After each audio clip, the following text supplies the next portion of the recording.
Welcome to the Enneagram Summit for Businesses and Teams. I'm the host of the summit, Michelle Joy. I'm a certified Enneagram teacher and trainer. And today we have with us Katherine Fauvre, who's the founder of Katherine Fauvre Consulting, the creator of Tritype and Instinctual Stackings, and is an internationally recognized personality expert. Katherine is an IEA accredited teacher with distinction, inducted into the Marquis Who's Who in America Biological Registry in 2023, inducted into the International Association of Top Professionals, and named Enneagram Coach of the Year for 2023 and Empowered Woman of the Year for 2024. She's triple certified with Palmer Daniels, Riso Hudson, and Hurley Dobson, and is distinguished as the only person to have attended intensives with Claudio Naranjo and Oscar Achazo. In 1996, Naranjo validated her 1994 to 1995 research on the instinctual subtypes. Her 24 ongoing qualitative research studies on the Enneagram types and her innovative courses, correlating the Enneagram with many other typologies such as MBTI, Hornevian triads, NLP, archetypes, visual archetypes, talk styles, lexicon use, body language, gestures, and micro-expressions have made her a master profiler and thought leader in the field. Today, Katherine is here to talk with us about typing, tritypes, and instincts in business. Key ways to recognize important nuances of type. So welcome, Katherine. Thank you for being here. Yeah, that said it all. No. Yeah. Thank you for having me. Absolutely. It's a pleasure. I think a good place to start is, how did you begin using the Enneagram with the several other typologies that you mentioned? How did that come to be? Well, from a very young child, I was interested in people and their personalities. And when their micro expressions didn't match their tone or what they were saying. Now, all children notice that, but I really inquired about it. I didn't have anything that would make me too shy to say, why are you saying you're happy when you're really not happy? And I could ask anybody of that from the time my mother said I could talk. So not even 18 months old, I was asking short versions of that. And then when I was 7, my father wanted all of his children to have critical thinking. So we could read anything, but we had to discuss it. And the characters, the pros and cons, who was the protagonist, what the dynamics were. And I'm thinking, I don't want to read a book. I'm 7, right? I'd rather play outside. And so I said, well, what if I want to read Superman? He said, that's okay, but you have to be able to talk about Superman and the other characters in the magazine and the story, the arc of the story. And that kind of led me to typologies, because one book I chose was a little Dell book that they had at the cash registers in the 60s. And it was faciology, how to read what someone's feeling. And I made that one of my books. And I thought, wow, you really can tell. And so since I was interested at 18 months and then carried on throughout my life, I read every little Dell book. And then at the library, we'd check out books on everything you can imagine, all those systems. And I used them. I was a manager at 20, and I had to travel all over the Western United States, setting up and conducting promotions and special events. And I had to be able to quickly hire, train, develop the personnel that would participate in that event, but also people in fixed positions in different states. And I came up with questions that would get to the heart of the person, say the most about them in the shortest amount of time. And with that, I started to notice that people who interviewed for certain jobs use the same cluster of words, maybe not the exact 5 words, but similar.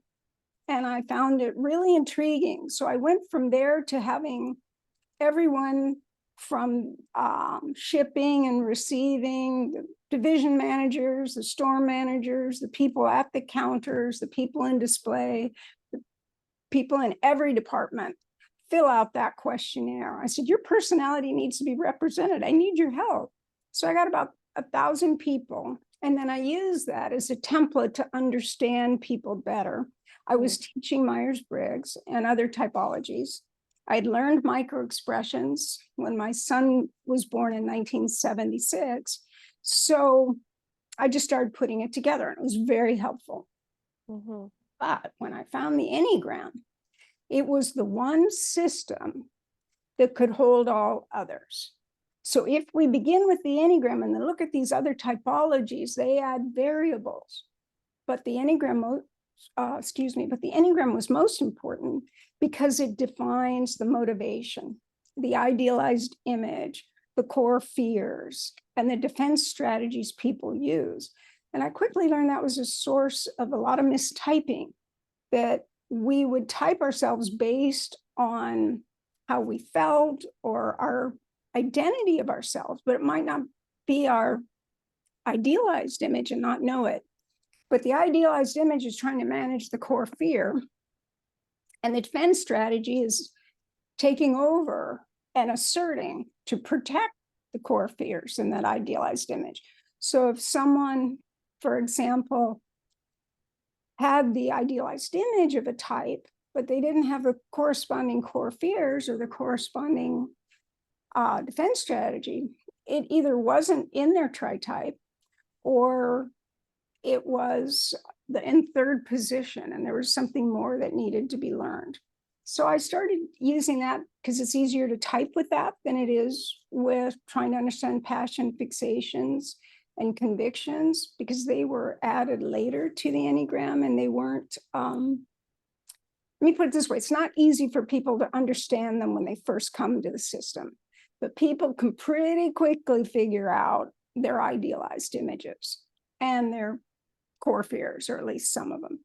Mhm. So if I tried to reverse it and begin with MBTI and then add the Enneagram, it would become convoluted because MBTI is process style. It's the end. It's how we're going to execute something. And I tried starting with the subtype because it's the most primitive, but it's too similar to the head, heart, and gut. And when you understand how it evolved, it makes sense because they're just lower primitive expressions of the head, heart, and gut, which would be social, self-pres, and sexual, respectively.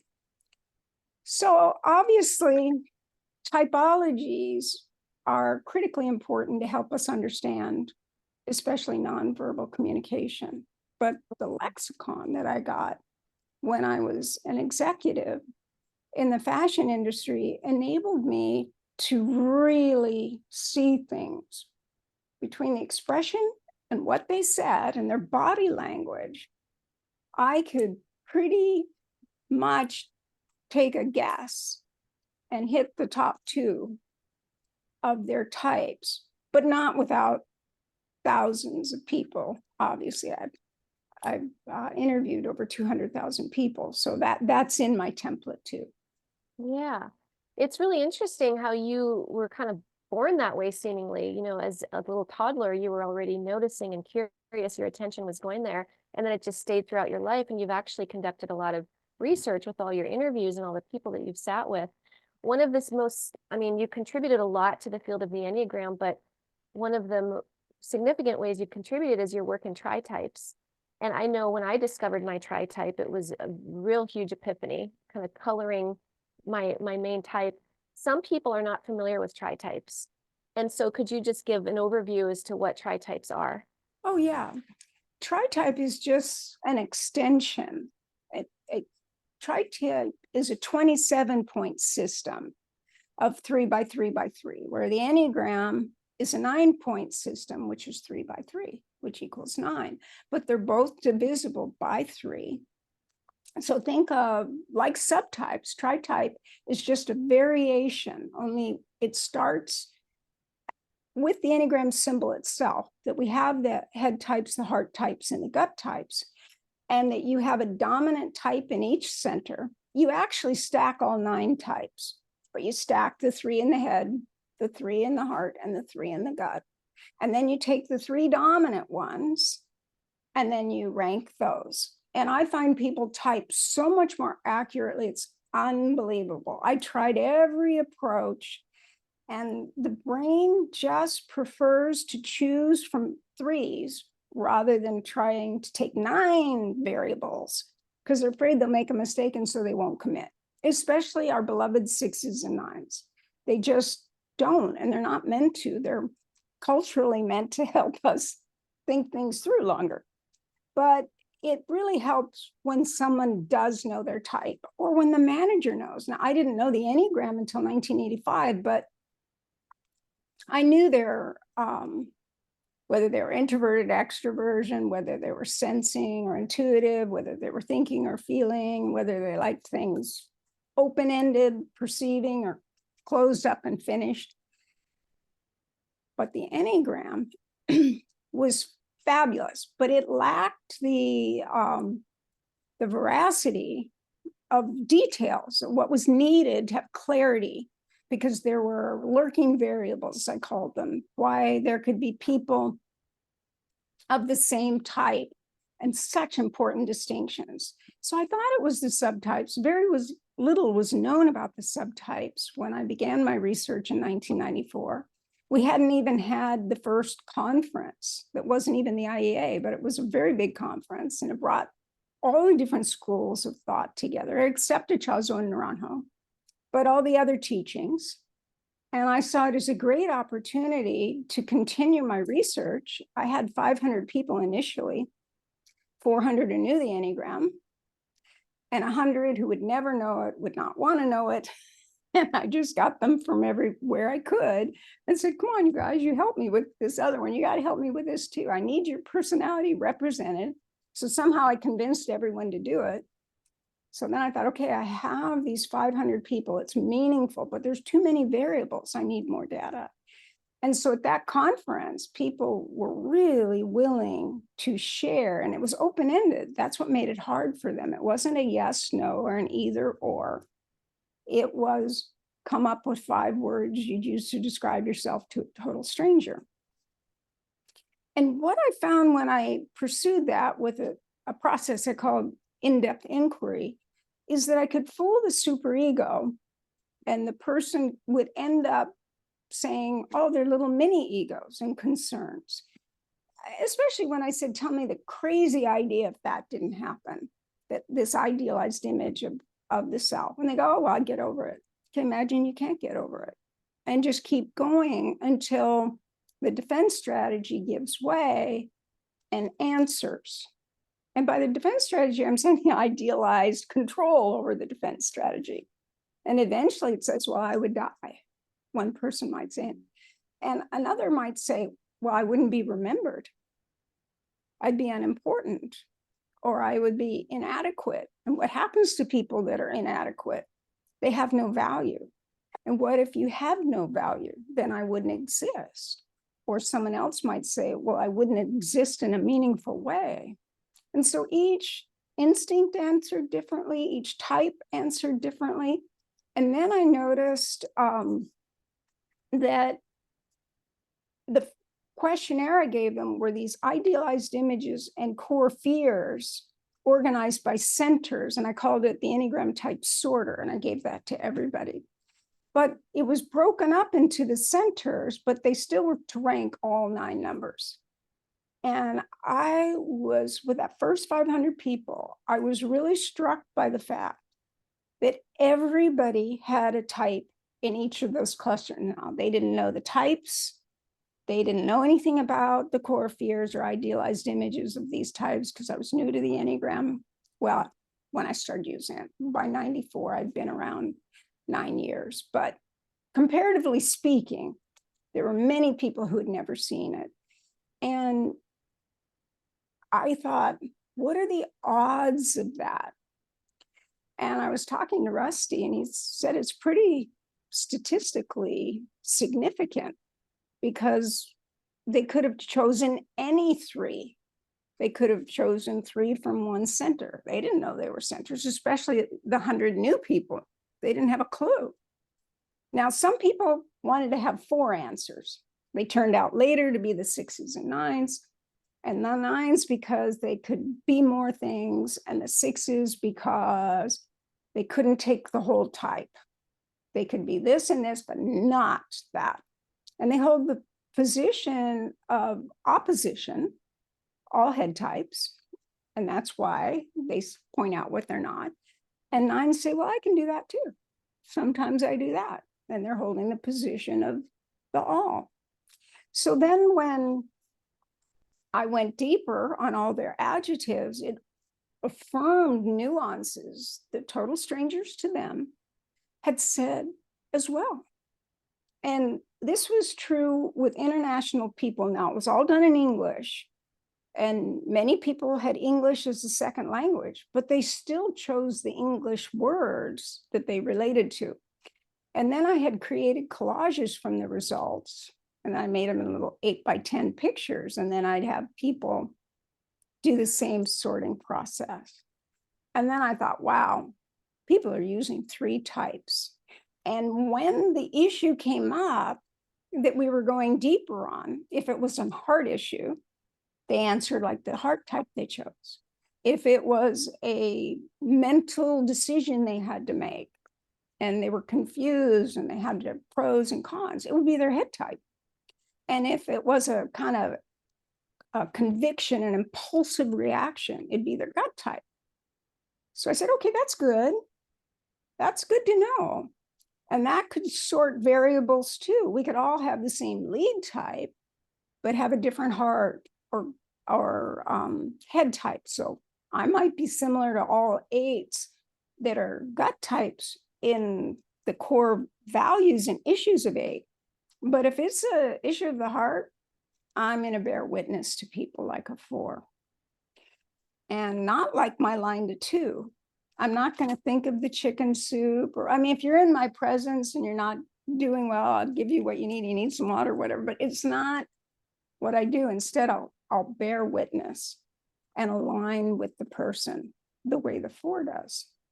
Mm-hmm. So I just thought, well, there's so many people that can't decide on a type, or they're different teachers from different schools of thought that have typed them differently. Said, I don't think that many people could be wrong.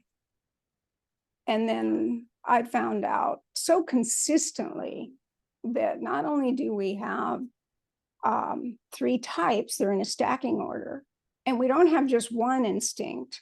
We have all 3 in a stacking order.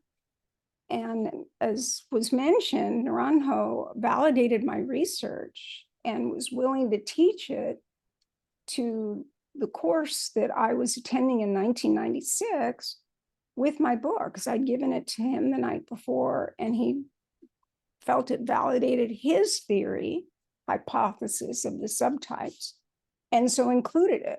And my ideas of countertypes for all the types, he just had counterphobic 6. And I said, well, did you find that people could be counter anything? And he goes, no, people always ask me about counterphobic. Only 6 can be counterphobic. And I go, no, I'm not talking about that. I'm saying like the 4 being counter envy, or the 3 being counter vanity. And he said, that's an interesting notion. And so he included it. He'd ask me what the research subject said, and then he would confirm it. And so they're in a stacking order. Now, he hasn't always taught it, or didn't, rather, I should say. He would just touch on it, and maybe one really overt counter type. But it really is meaningful if you understand all these variables. And in business, it's critically important. You need to know the person that you're working with. Like when I teach to regulators, bank regulators that are going to go in and say, nah, you can't do this, that's questionable. You have to be strong. So it brings in a lot of strong characters. But you'd think they'd all be a certain type. But I found a lot of times they would be the counterphobic 6s that were really, really smart, and 1s. And there'd be 8s in there as well. But predominantly those that would have the head position, the management position, would be the counterphobic 6s. And they would want a cohesive team, and they'd want everyone to be like-minded, but they would overcome that obstacle. And they always had 8 in the Tritype. So people thinking, oh yeah, the regulators are probably 8s, and I certainly met enough. but it doesn't mean they're the one that's going to want that top position, because 8s hate to give up their power. They'd rather keep it. And in an organization, you might have to give it up. But even in planning benefits for a company, when I would work with a team, I would type them together. They would observe each other being typed. Now, if it was a team of 5, that was really easy to do in one way. And if it was a team of 20, then they'd bring in their test results. They'd share their words. And that first part, if you've taken the Enneagram Tritype test, the first part of the test asks for your words, what you would say about yourself. And they're meant to be spontaneously answered. If you start looking things up or asking people, you're not going to get the details you will if you just struggle with your own journey. And you need to do it in a half hour. Some people want to maybe take 24 hours. And the test used to be able to do that in the very beginning, but now too many people are taking the test for that to work. But let's say the team was meant to have a nationwide set of circumstances or benefits. And those on the team had no sexual and no self-pres. So they would naturally focus on social benefits that social types need and want. And then afterwards, when the project was in a state of upheaval because they'd missed all these things, they didn't know what it was they missed. But by understanding the type and tritype, even if that team did not have those people, we could find it in the tritype. So I'd say, okay, when you come to a decision having to do with how people want to be treated on a personal level, more intimate, close level, you need to ask Janice, because it's second in her tritype. She'll be better at answering that because her instinctual type is second.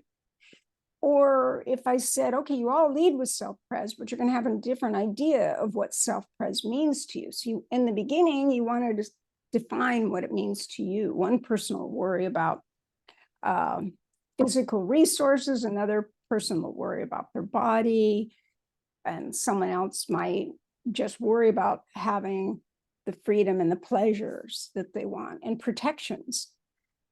Then the other thing you can do is name each individual in the team, their type, their tritype, and their instinct. And then you put that all together and just add it up, and you'll end up with a dominant focus. So if half the group, let's say there are 20 people and 10 of them are 6s, and the rest are splattered among, that didn't sound quite right, distributed around, then you would know that there still would be a tendency towards caution and hesitation, unless half those people were counterphobic and the other half were phobic.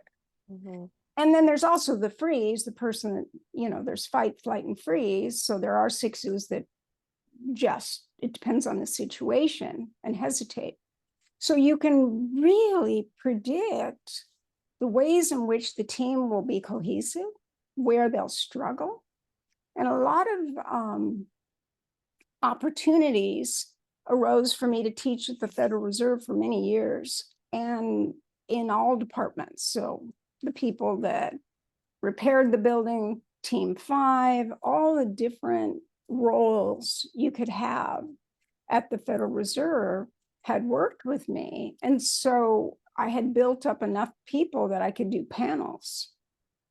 And they were in different departments, but when there were new people, they would act as panel members, which was very effective.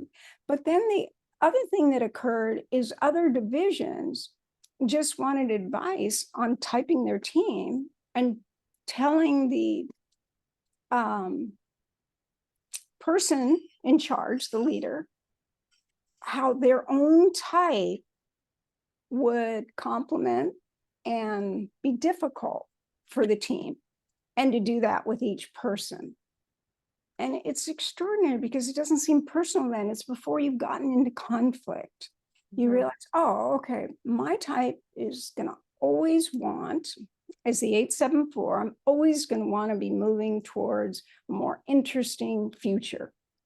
And whatever I did, no, I'm already way past that. Like people would say, well, Katherine, why didn't you write a longer book on the subtypes? I go, oh, I'd already moved on. I was already doing new things. And I do have the basics, and I am updating it now because so many people want it. I promise it'll be out soon. But there's still this tendency to already be going to the next level.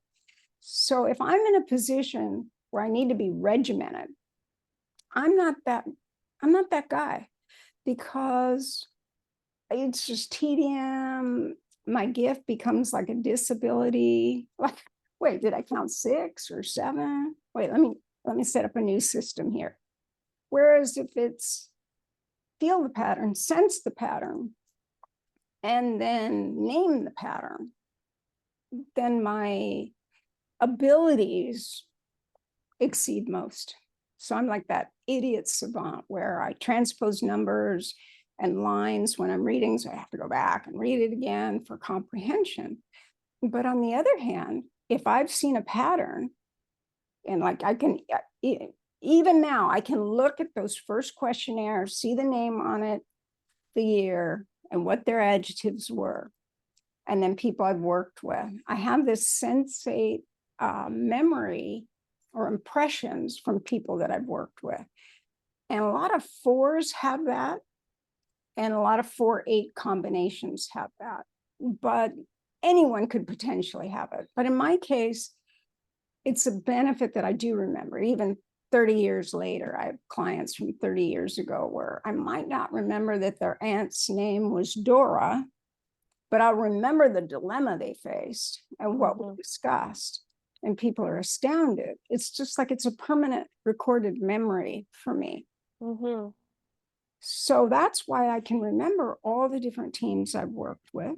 And, you know, Ginger did a great study in 2011 on best practices in business. I participated in that because I felt it was important. And what I could contribute was having worked in a business with 3,000 employees at every division, every level, and what was true no matter what. So I find that it's really a pretty small investment to type people if you're going to be making decisions that are really long term. And people are happier. And they don't feel targeted, they feel supported. Yeah. So what you're talking about, you know, typing people, understanding their tri-types, understanding the nuances, you said it can help you predict certain things. It can help bring more insights. It can help enhance the team. It can help bring more support. And I want to say something kind of basic about tri-types because I have found that there's some misunderstandings about it. So tell me if I'm saying this right, okay? So we start with our dominant type. So for me is 4, for example, and then we move, so that's a heart type. And then we move next. Okay, what's next? Next is the head types. Which one of those would be in my tri-type is 7? Because I've taken your test a long, long ago, and I know these are my tri-types. So 7, so far I'm a 4, 7. Okay, then we go to the body types, and out of 8, 9, and 1, which one is 9? So my tri-type is then 4, 7, 9, and we always start with our dominant type because I've seen this kind of misconception. So for example, your type 8, we always start with 8, dominant type 8, 8, 4, 7, right? 8, 7, 4. 8, 7, 4. Yeah. Okay, 8, 7, 4. And so when you then know that that's your tri-type, it gives you an even more clear picture about your personality. I remember reading 4 and thinking, wow, this is profound. But then when I read my tri-type, it was even more laser clarity about explaining my personality. So to kind of drive this home, could you give an example of, let's say you have a 6-3-9 versus a 6-3-8 tri-type in the workplace, and how that, just that difference in tri-type can show up and the importance of understanding that. Well, let me just add one thing first, and that Okay. is that I didn't know for certain with that first research that the stacking order really mattered, but it appeared to. Well, as it turns out, it really, really, really matters. And we can be, if I'm talking about the tritype itself, the universal tritype, I begin with the lowest number. So that begins with 1, 2, 5 and ends with 4, 7, 9. And there's all the variations in between. But the gosh, there's so much wonderful stuff to say. I'm covering a lot of it in my upcoming class on TriStar, because it isn't just the tritype, it's where it's located on the TriStar symbol, which mimics the head, heart, and gut, just like the instincts do. Mm. Instead, it has 9 tritypes in each triad. Mm. And if you are a 4, 7, 9, like you, people are going to think you're 9-ish, because the 4, 7, 9 is up in the 9 sector, which means you're meant to neutralize. The whole tritype itself is organized around integrating, whereas the 1, 3, 6 is in the 3 sector. They're initiators. They're doing something new. They're busy. They're going. They're doing. They're not integrated. And the 3, 6, 8 that you mentioned is in the opposing triad. They're seeing the other side of every equation. They're pushing. But the most important thing about the 3, 6, 9 is that it's in the 9 sector of integrating, and it's the most adaptable tritype there is. They want to be the ideal person. If they lead with 3, they want to be the good guy next door, the boy or girl or person next door, the good neighbor. And if that's the 6, and if they're the 9, they want to be the pleasant, kind, friendly person that is known to get along with others. So you just put those 3 together, and that person is adapting to be that, and it's priority. Whereas the 3, 6, 8 is exactly the opposite. And people say to me, but Katherine, it's only one type different. But it's very critical, because when the 6 is with 2 assertive types, 3 and 8, the 6 becomes counterphobic 6, and it becomes the most assertive tritype of the 27. It's the most dynamic, efficiency-oriented, seeking the goal and having power through achievement and teamwork. And that's why certain fields will attract that type. Trial attorneys, special forces, jobs where you need to handle big problems, like some of the litigators and some of the really tough jobs. Prosecutors will be that 3, 6, 8, but they could be on the side of the defense as well, defending the innocent, the vulnerable. So they always think they're 8s, though. If they're a 3, they think they're an 8. If they're a 6, they think they're an 8, because that tritype fits the early primitive description of 8. Now the 3, 6, 9 is adapting. So we see the pleasantness, but then they'll get a little huffy and upset about something. But if you come on strong back, well, they kind of backpedal. Well, the 3, 6, 8 doesn't. They get more focused. And that's because the gut kicks in by seeking what they perceive as fair. And when it's 3 and 6 with 9, what kicks in is, let's create an easy playing field here. Let's just calm down. In fact, the person who says calm down, they're actually usually have 9 in the tritype, because it's one of their main words and vocabulary. Does that make sense? So one time I was working with a team of 3 1s, and I first helped them understand they all had type 1, they all had values, they all thought their values were best standards they could have, but that they were all correct, and they needed to find common denominators. but they also had different tritypes. So they didn't seem the same to each other at all. But if you put them together and you know what's going to trigger, well, how would I say this? If you know what's going to trigger the reactivity ahead of time, then when it happens, people will say, oh, yeah, that's what Michelle was saying would probably happen if three ones come together. Then the differences become more important because you don't understand the other person's view. And so finding common denominators is always the way to go.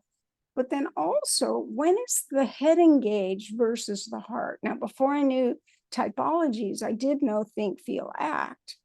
And I always knew I was an act, think, feel. And I know it's feel, I don't even point here, I point to my gut. Okay, I was an act, so it was my gut first. I'd just say or do the thing and go, oops, because I probably shouldn't have. And then I would think about, like, why did I say that stupid thing anyhow?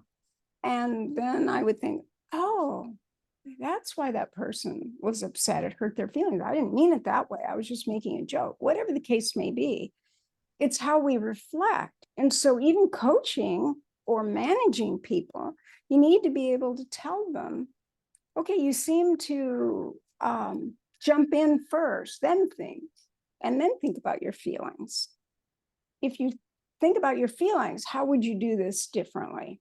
And because we all have a heart type, we all have a gut type, and we all have a head type, it's just which type is it? And what's it telling us? It can, one of the things you're saying, I think, is having this knowledge can really point out our blind spots, things that we're doing. Yes, that we that's don't why know. people can't type themselves with the same degree of accuracy that they can with someone who really knows the types and can observe things. Like, we can do a lot on our own.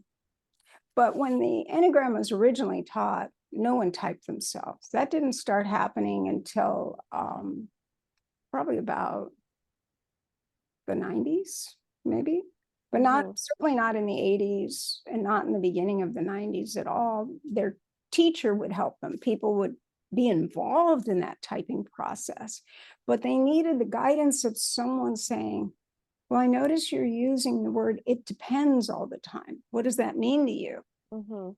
And people that have 6 in the tritype always use it because they're meant to. That's their job, to consider the situation and the circumstances at hand and act accordingly. Whereas other people in a 3-hour interview or even a 4-hour interview, I used to have some people that would come for a day or a weekend, and then we just work deep on whatever their problem was. They might not even say it one time, but you have to find out what it depends on. Or if a client says, well, you can't say, oh, yeah, I know. I have to say, no, I don't know, because I'm not you. I could guess what I might think, but that doesn't mean it's what you think. So in that process, the person starts to see their blind spot. Now, our very configuration of our instinctual stacking and our tritype stacking determines what our blind spot will be.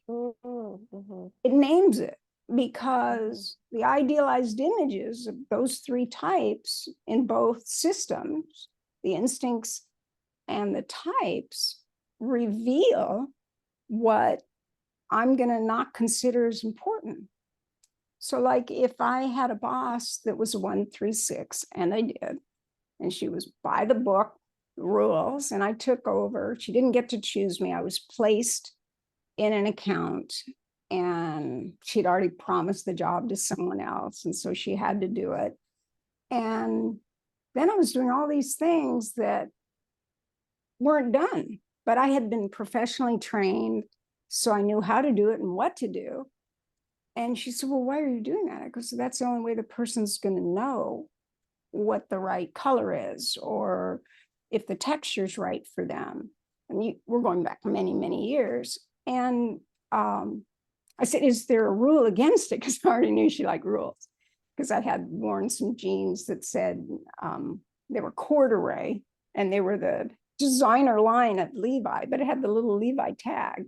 And she goes, you can't wear dungarees to work. I go, I don't think these are dungarees. They're made by a company who makes dungarees. But I go, well, show me the rule book. If it's in the rule book, I'll never wear them again. She said, I don't think it is in the rule book. I said, well, how do you feel about it? Do you think I'm dressed nice, or do you think I'm dressed too unprofessionally to be here? Oh, you're dressed professionally. I said, okay, I can cut the tag off if that makes you feel better. She said, no, I just knew that was the rule. But anyhow, at one point, she wanted me to do something that I thought was archaic, because to me, it was so easy, the solution. And the 478 is really good at problem solving, seeing crazy things and putting them in a quick order. Might not be good if we created that craziness, but we can look outside of it and see the pattern. But I said, oh, I could get this done for you in an hour if I could do it the way that I think it could be done. And she said, oh, no, it always took people at least 3 or 4 hours. I said, how about if you're planning 3 or 4 hours, let me do the first hour my way. And if it's not effective, I will stay without pay and do it your way. She said, fair enough. And of course, I did it in an hour because it was something that I knew I could do. I wasn't just making it up. And it was going to set everything up so it was easier. And so from that day forward, if I had a different perspective, she'd hear me out. And she didn't always say I was right, but she knew that I was observing something that she didn't have time to do. So that's a compliment. So the 136 is my exact opposite as 478.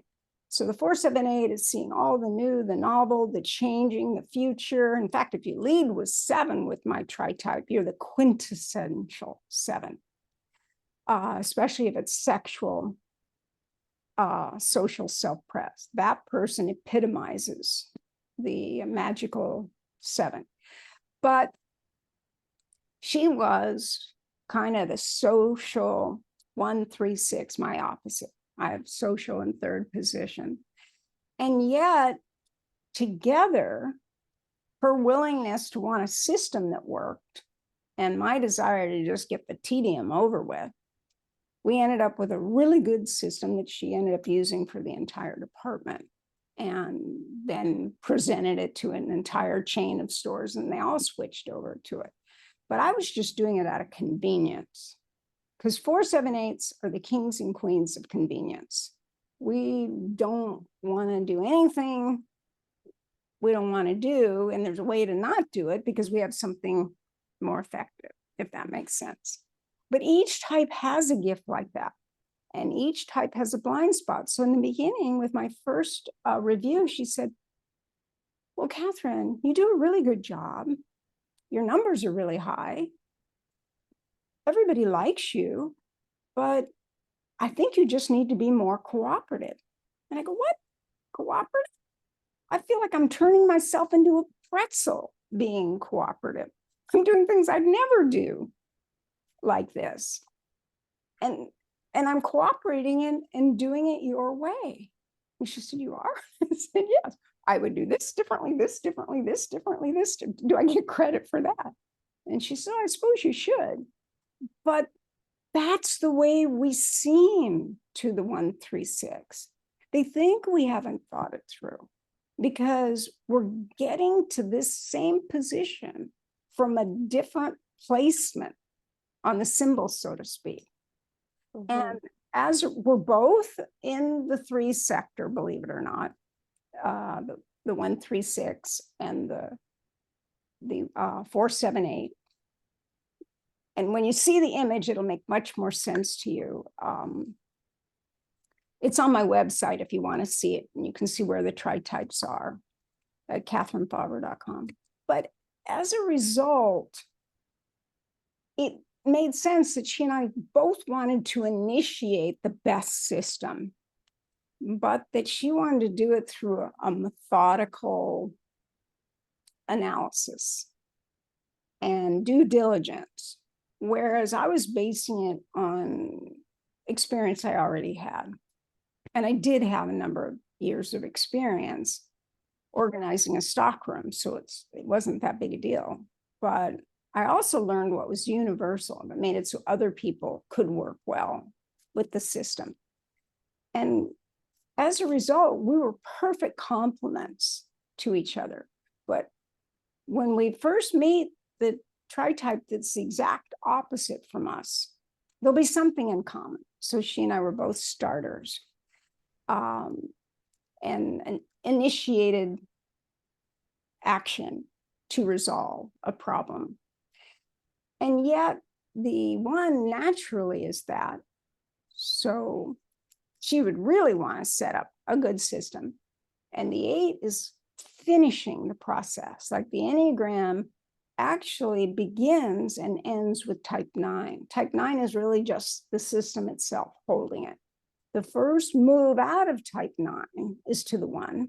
And the first move back to type 9 is from 8 to 1.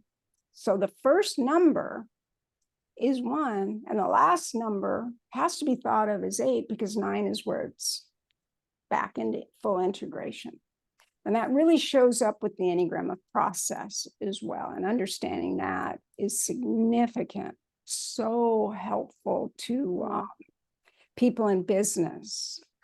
I even did a little short video on it, or a 3-week class that I edited down, just to see what the type is meant to do and why, without having to explain everything about the type. So I believe we need guidance from someone who knows the system that can help us question some of our beliefs, to help us see our behaviors and ask us what we're feeling when we're having those behaviors or those expressions, or knows from experience that some types are meant to have difficulty typing. That's not, they're not getting it. They're actually doing a good job of being their type, and ease that stress and tension. And if they don't get that help, then they become angry and irritable that they don't feel it like everyone else. I just don't have that certainty. And then they don't get the wonderful ahas because they haven't got the right skeleton key that goes in and opens up the system. I think nuances are a great word you're using, because we can go into a business and we can understand what people's types are, but it doesn't just end there. For example, when you told me just a little bit about my Tritype a bit ago, it was so important. It's a very significant part of me, but not all 4s are that way. But if you know my Tritype, then you know that that's actually a really significant, important part. And it is so, it allows you to bring in so much more refinement to understand what the dynamics are. You have such an incredible wealth of wisdom. I'm so glad you're writing books. And I know we could talk about this a long time, but we're unfortunately coming up on time. Yes. But one thing I think is important to ask you that I'm sure people are wondering is, if somebody's, these people that are listening are in a business in some way in the workplace, how can they understand what their instinctual stacking is and what their Tritypes are? How do they go about doing that? Well, a lot of people wanted that, especially during COVID. Not everyone was on Zoom, or they couldn't be. They were in companies that wouldn't allow it because of security purposes. So I updated my test. In fact, it's 10 tests in one. And I did a 3.5-year beta testing on it, where it was free for 3.5 years. And then I tinkered with it. But I found a programmer that could program all the special ways that the types take the test, how long it takes them, their choices, what they move and then move back, and how they could be presented with the same dilemma, because I work with 3 sets of 9 cards in different ways, and to see it's so customized that they get me from the standpoint that the computer will distribute these special notices if they used 1 or more, really 7 or more of the patterns. Like if you get 7 messages, that means you could have even used 30 keys that would say, no, you're a 6 or a 9. This is how you tell the difference. Because they are similar in the testing phase. But if you get those notices, don't disregard them. If you have the 6 or the 9 in your banner as one of your types in your tritype, that may be answering it, and it's just confluence. But if you don't remember ever choosing a single 6 or a 9 card, then it means you chose opposites again and again and again. And what is an opposite? There's always a type in the middle. So if you chose 2 and 4, but not ever 3, but 2 and 4, 2 and 4, it's like, wait, 3 is invisible, but it's being pointed to. So it's worth checking it out. Or the same happens with all the primary types, 3, 6, and 9. So someone might choose 2 7 cards and 2 6 cards, 2 5 cards, but no 6 cards. Well, it's also saying, where's the 6? Because both have a wing of 6. And, a lot of people don't realize that we always have both wings. And that to be our type was the tension between the 2 wings. And that was lost in the dissemination of the Enneagram. And those that didn't study directly with Naranjo and Echazo did not know that. And also the lines of connection. You have to know that you don't go one direction in health and the other in unhealth. You go to both lines when you're unhealthy and both lines when you're healthy. So it's like a little piston, like a little machine.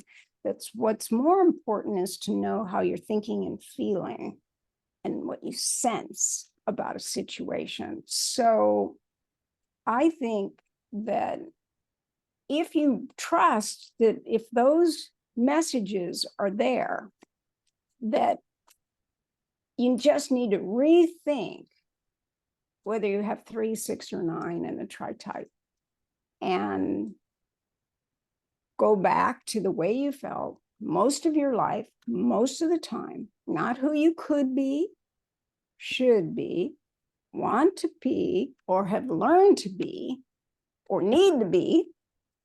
Those are the issues of 6 and 9. They'll put one of those considerations in and say, I'd never answer like when I was 10 that way. Well, what would you say instead?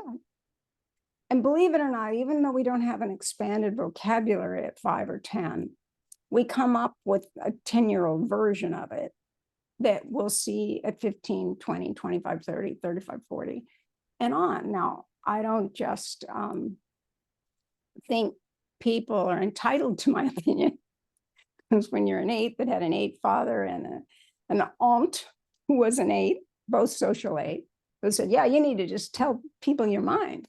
Let them know what you're thinking, and then they'll respect you and trust you. I go, they didn't like it so much. My teacher had a kind of an angry face. I don't think she respected me. Well, then that's her problem. So see, we can also have our type negated by someone. Now, maybe in the case of my father and aunt, they really liked it. Yeah, I was a woman of my word. I did what I said I was going to do. There was no no subtlety, but my 4 mother and 4 grandfather kept trying to teach me subtlety. And I'm thinking, wasn't that kind of a waste of time? Shouldn't we get right to the point? Why do we want to wonder?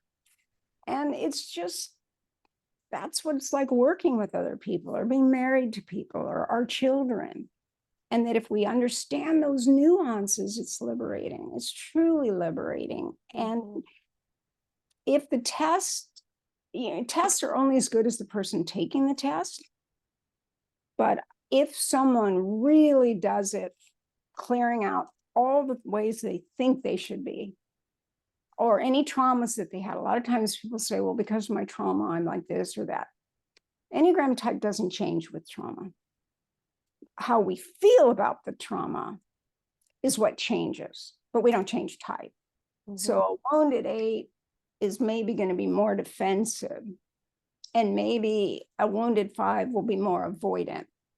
But the natural state of the type is still there. It's just the reactivity is quicker and faster because of the wounding and the trauma. So we don't change type because of trauma. Mhm. It's our identification that changes, which was the other Mhm. factor that I learned in the research, is that Mhm. the nurture part is very important too, as well as the nature. We're born with our types. It's how we view the world. But if that was a nice view and we were supported in our views, it's much easier to be resilient. And if our type was crushed or denied or mistreated, then we're going to adjust because of that and not expect that we'll be treated fairly in life, regardless of our type. Well, Catherine, you have such a wealth of wisdom. And I'm so appreciative for you sharing this. And for the listeners, I think I speak for everybody when I say thank you for sharing and for all the work you're doing and the great contributions that you're giving and that you've given to the field of the Enneagram. I know that what you're talking about well, first of all, I know you've been invited to many, many organizations and businesses through the years, and you continue to be. And I know that what you're talking about is just the tip of the iceberg. So if people want to learn more from you and maybe want to, you know, have you out for a consultation, how can they do that? How can they learn more? They can contact me at katherinefauvre.com. Okay, and any services you have are also there. Yeah, Okay. all at katherinefauvre.com. And the test is on another site, which is Enneagram Tritype test.com. Mm, But you can get to the opposite site from either one of them. okay, you can Yeah. access from both. Okay. There's a lot there. If you just want to learn more about Tritype, I have many examples and definitions. You don't have to wait for my book. There's a lot that I make available. I do the Okay. magazine style website where you can literally read on a topic and the videos are there. And I have YouTube. I think it's under Katherine Fauvre or Katherine Fauvre, creator of Mhm. Tritype. You'll find Okay. it. I don't remember whether it has the Chernick in there. Okay. Either way, I'm sure Yeah, it's thank very you. findable. Yeah. Okay. Well, thanks again, Catherine. It was great talking with you and learning Thank from you, you. Michelle. Thank you so Okay. much. Uh-huh. Good night. Okay. Bye-bye.